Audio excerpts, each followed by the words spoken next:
शाम का समय था। गांव के बाहर एक पुराना सूखा कुआं था। उस कुएं के पास एक दुबला पतला लड़का खड़ा था। उसका नाम था चिंटू। उसके कंधे पर एक फटा हुआ झोला लटक रहा था। गांव वाले उसे हमेशा पागल कहते थे। तभी दो आदमी वहां से गुजरते हैं और चिंटू को देख हंसने लगते हैं। अरे देखो इस पागल को, दिन भर जंगल में भटकता रहता है और रात को इस सूखे कुएं से बातें करता रहता है। कहते हैं इसे किसी साधु ने वरदान दिए हैं, पर लगता है दिमाग ही उल्टा हो गया बेचारे का। चिंटू उनकी बात सुनता है। लोग हमेशा वही देखते हैं जो सामने दिखता है, पर असली ताकत तो उस चीज में होती है जो समय आने पर काम आए। दोनों आदमी उसे घूरते हैं और सिर हिलाते हुए चले जाते हैं। गांव में कोई नहीं जानता था कि इस गरीब लड़के की कहानी कितनी अजीब थी। चिंटू आसमान की ओर देखता है।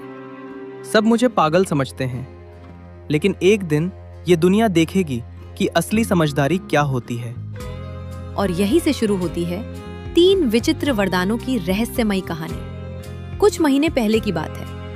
चिंटू रोज की तरह जंगल में लकड़ियां काटने गया था। वो बहुत गरीब था। कई बार उसे पूरा खाना भी नसीब नहीं होता था।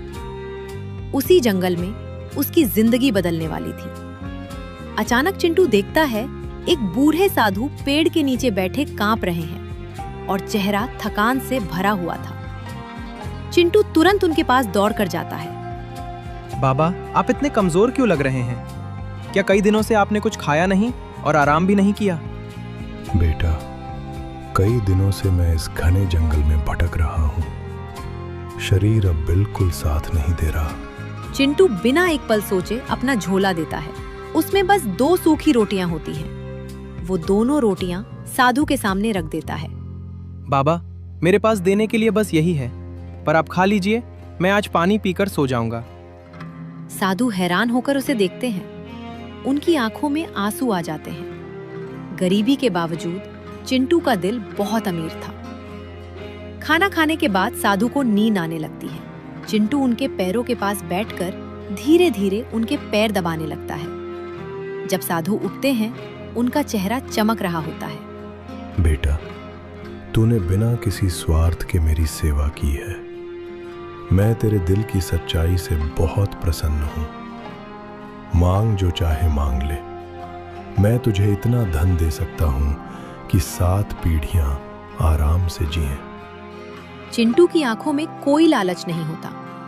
साधु को लगा अब ये लड़का सोना, महल या अमरता जरूर मांगेगा।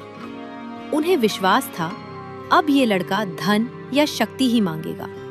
बेटा, तू चाहे तो मैं तुझे सोने का महल दे सकता हूं, अथाह धन दे सकता हूं, या अमर होने का वरदान। चिंटू कुछ पल चुप, लेकिन जो हुआ वो सुनकर साधु भी स्तब्ध रह गए। बाबा, मुझे न धन चाहिए, न महल चाहिए, न अमर होने का कोई लालच है। साधु चौंक जाते हैं। फिर बेटा, ऐसी कौन सी चीज है जो तू इन सब से ज्यादा चाहता है? बाबा, मुझे ऐसा वरदान दीजिए कि मैं जब चाहूं एक छोटी सी चींटी जितना छोटा हो सकूं। कुछ पल के लिए जंगल में सन्नाटा छा जाता है। साधु का चेहरा गुस्से और आश्चर्य से भर जाता है। अरे मूर्ख लड़के, चींटी बनकर क्या करेगा? लोग तुझे पैरों तले कुचल देंगे और तुझे कोई बचा नहीं पाएगा। तू हाथी जैसी ताकत मांग, शेर जैसा साहस मांग, ताकि दुनिया तुझसे डरकर तेरा सम्मान करे। लेकिन चिंटू की आंखों में अजीब विश्वास होता है। बाबा, बड़ा बनकर दूसरों को हराना आसान होता है, पर छोटा बनकर हर खतरे से बच निकलना ही असली बुद्धिमानी है।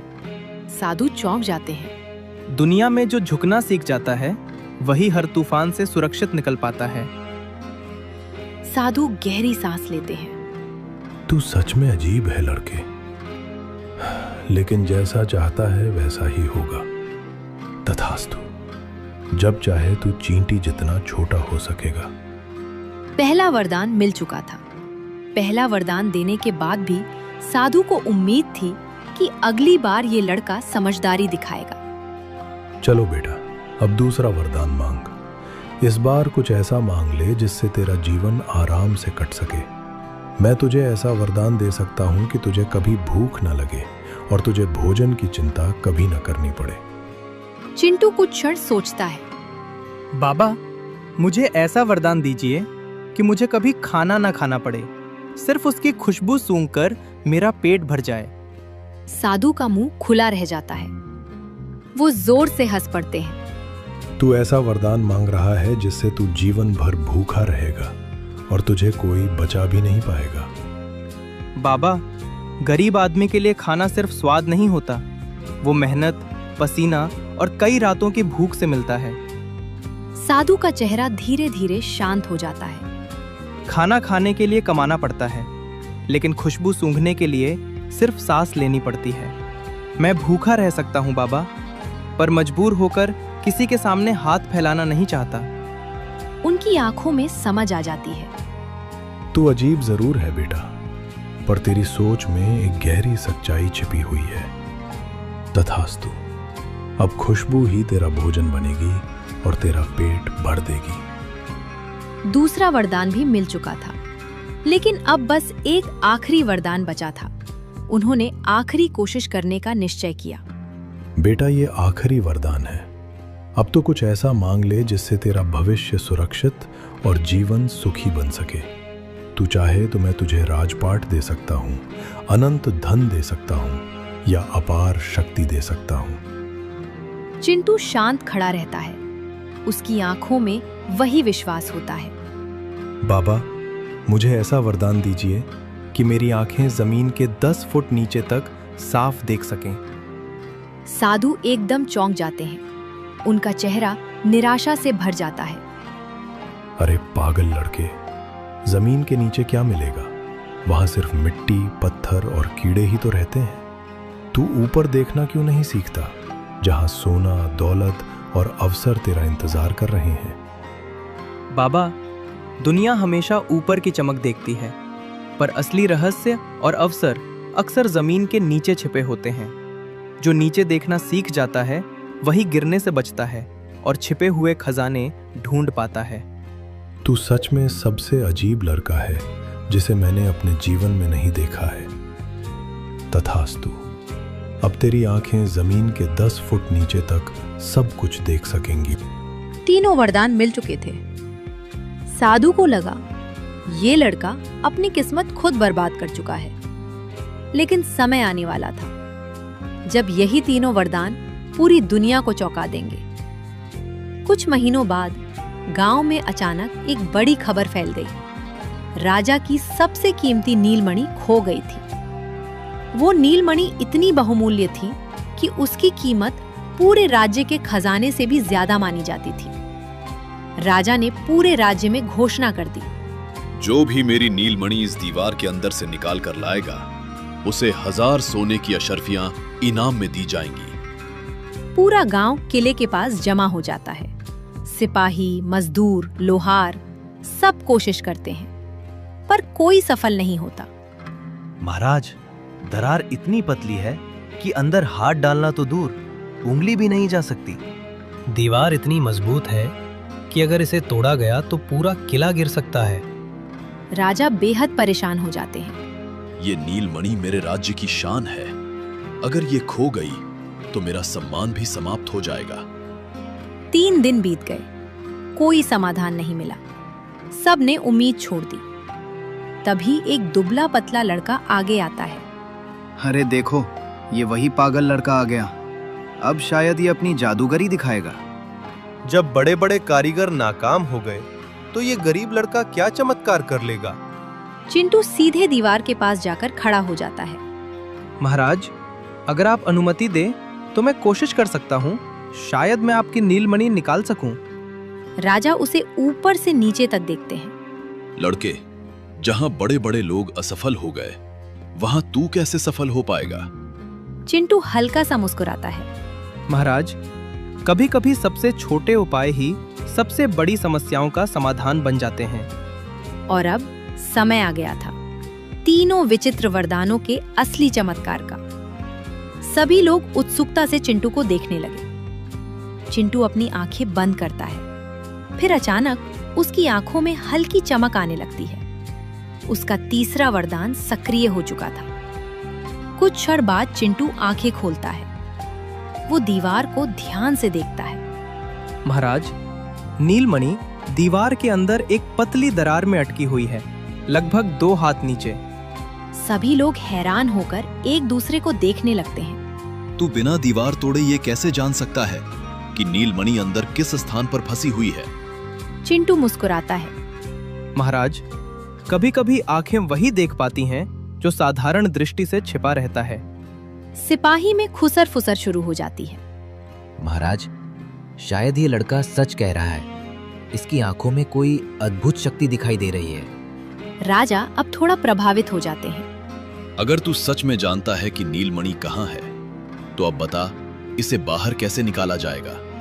महाराज, दीवार तोड़ने की आवश्यकता नहीं पड़ेगी, क्योंकि जहां बड़ा नहीं पहुंच सकता, वहां छोटा आसानी से पहुंच जाता है। लोग उसकी बात समझ नहीं पाते। सभी उलझन में पड़ जाते हैं। चिंटू ने धीरे से अपनी आंखें बंद की। उसने मन ही मन साधु को याद किया। अचानक उसका शरीर सिकुड़ने लगा, धीरे धीरे, और छोटा और छोटा। कुछ ही क्षणों में वो एक छोटी सी चींटी जितना रह गया। सभी डर और आश्चर्य से चीख उठी। हे भगवान, ये लड़का सचमुच चींटी बन गया। ये तो कोई दिव्य शक्ति का चमत्कार लग रहा है। मैंने जीवन में अनेक जादू देखे हैं, पर किसी इंसान को इस तरह छोटा होते कभी नहीं देखा। छोटा सा चिंटू धीरे धीरे दीवार की पतली दरार में घुस जाता है। सभी सांस रोके देखते रहते हैं। अंदर रास्ता में बहुत अंधेरा और धूल थी। नीलमणि दूर दरार में फंसी थी। समय बीतता जाता है। एक दिन, फिर दूसरा दिन। चिंटू बाहर नहीं आ पाता। सभी चिंतित हो जाते हैं। क्या वो लड़का अंदर फंस गया है?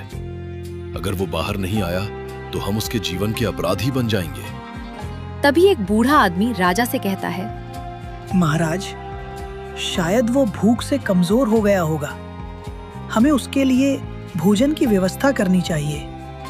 राजा तुरंत आदेश देते हैं। तुरंत सबसे स्वादिष्ट हलवा और पूड़ी बनाकर दीवार की दरार के पास रखो। शायद वो जीवित रहे। सिपाही खाना लाते हैं। गरम हलवा पूड़ी की तेज खुशबू दरार के अंदर जाने लगती है। और तभी चिंटू का दूसरा वरदान काम करने लगता है। धन्यवाद बाबा।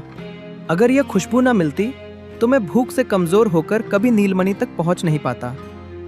खुशबू सूंघते ही उसकी ताकत वापस आने लगती है। वो धीरे धीरे नीलमणि तक पहुंच जाता है। 2 दिन की कठिन मेहनत के बाद वो क्षण आखिर आ ही गया। दीवार की दरार के अंदर चिंटू ने पूरी ताकत लगाकर नीलमणि को धक्का दिया। पत्थर थोड़ा हिला और नीलमणि धीरे धीरे बाहर की ओर खिसकने लगी। बाहर खड़ी भीड़ सांस रोके इंतजार कर रही थी। अचानक दरार से एक नीली चमक दिखाई देती है और अगले ही पल नीलमणि बाहर गिर जाती है। महाराज, नीलमणि बाहर आ गई। सचमुच यह लड़का असंभव काम को संभव करके दिखा गया। भीड़ खुशी से चिल्लाने लगती है। राजा की आंखों में राहत आ जाती है। चिंटू सबके सामने बड़ा होता है। लड़के, तूने न केवल मेरी नीलमणि लौटाई है, बल्कि मेरे राज्य की प्रतिष्ठा भी बचाई है। मैं तेरा ऋणी हूं। आज से तू गरीब नहीं रहा। मैं तुझे 1000 सोने की अशर्फियां और सम्मान पूर्वक घर प्रदान करता हूं। भीड़ तालियां बजाने लगती है। जो लोग उसे पागल कहते थे अब शर्मिंदा खड़े होते हैं। हमने इसे हमेशा पागल समझा, पर असल में ये हम सबसे ज्यादा समझदार निकला। इसने साबित कर दिया कि बुद्धि और धैर्य से बड़ा संकट भी आसानी से जीता जा सकता है। चिंटू बस शांत मुस्कुराता है। दुनिया में सबसे बड़ी ताकत धन नहीं होती, बल्कि सही समय पर सही निर्णय लेने की समझ होती है। उसी समय दूर एक पेड़ के पीछे से साधु बाबा सब देख रहे थे। मैंने सोचा था ये लड़का मूर्ख है, पर इसने साबित कर दिया कि सच्ची बुद्धि लालच से नहीं आती। जिसने समय पर छोटा होना, धैर्य रखना और दूर तक देखना सीख लिया, वही जीवन में सबसे बड़ा बनता है। उस दिन के बाद चिंटू की कहानी पूरे राज्य में फैल गई। लोग उसे पागल नहीं बल्कि बुद्धिमान कहने लगे। जीवन में हमेशा बड़ा बनना जरूरी नहीं होता।